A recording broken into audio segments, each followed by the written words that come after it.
छत पर सुलाने वाला मायका, गर्म कमरे वाला ससुराल।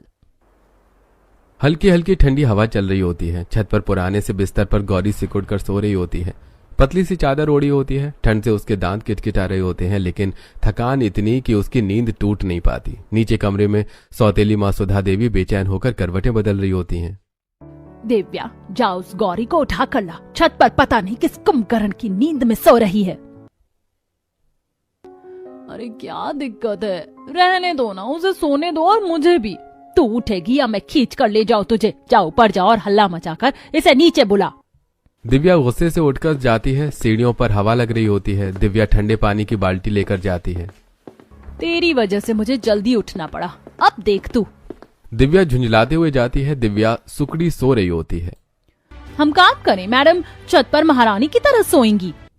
वो तेज कदमों से उसके पास पहुंचती है। गौरी कांपते हुए सो रही होती है। दिव्या बिना आवाज किए बाल्टी उठाती है, छपाक से गौरी के ऊपर डाल देती है। बर्फ जैसा ठंडा पानी गौरी पर गिरता है। गौरी हड़बड़ाकर उठ बैठती है। सांस अटक जाती है। ठंड से पूरा शरीर कांप उठता है।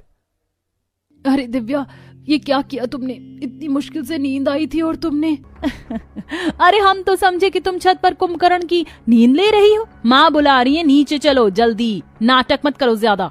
गौरी खुद को सीढ़ी को पकड़कर खड़ी हो जाती है। दांत किटकिटा रहे होते हैं। चादर पूरी भीग चुकी होती है। ठंड लग रही है, थोड़ा रुक जाओ दिव्या। नीचे आना है तो आओ, नहीं तो यहीं जम जाओ, मुझे क्या। दिव्या ताना मारते हुए सीढ़ियां उतर जाती है। गौरी की आंखें भर आती हैं। वो आसमान की तरफ देखती है। आंखों से आंसू और पानी दोनों मिलकर टपक रहे होते हैं। काश कि कभी मुझे भी एक ऐसा घर मिल जाए जहाँ कोई मुझे जगाने के लिए पानी ना फेंके, बल्कि मेरे लिए रजाई लेकर आए। धीरे धीरे वो कांपते हुए सीढ़ियों की तरफ बढ़ती है। अगले दिन सुबह कोहरे की सफेदी आसमान में फैली होती है। छत पर एक कोने में स्टील के ढेर सारे बर्तन रखे होते हैं। टंकी के नल से बर्फ जैसा ठंडा पानी आ रहा होता है। गौरी जमीन पर बैठे बर्तन धो रही होती है। हाथ पूरी तरह सुन्न, उंगलियां बिल्कुल लाल होती हैं।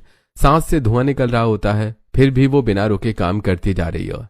उसके पीछे दिव्या खड़ी होती है, हाथ में मोटा डंडा, चेहरे पर घमंड और गुस्सा दोनों। ए गौरी, रुक क्यों रही है तू? मम्मी ने कहा है आधे घंटे में सारे बर्तन चमक जाने चाहिए और मैं यहाँ हूँ तुझ पर नजर रखने के लिए।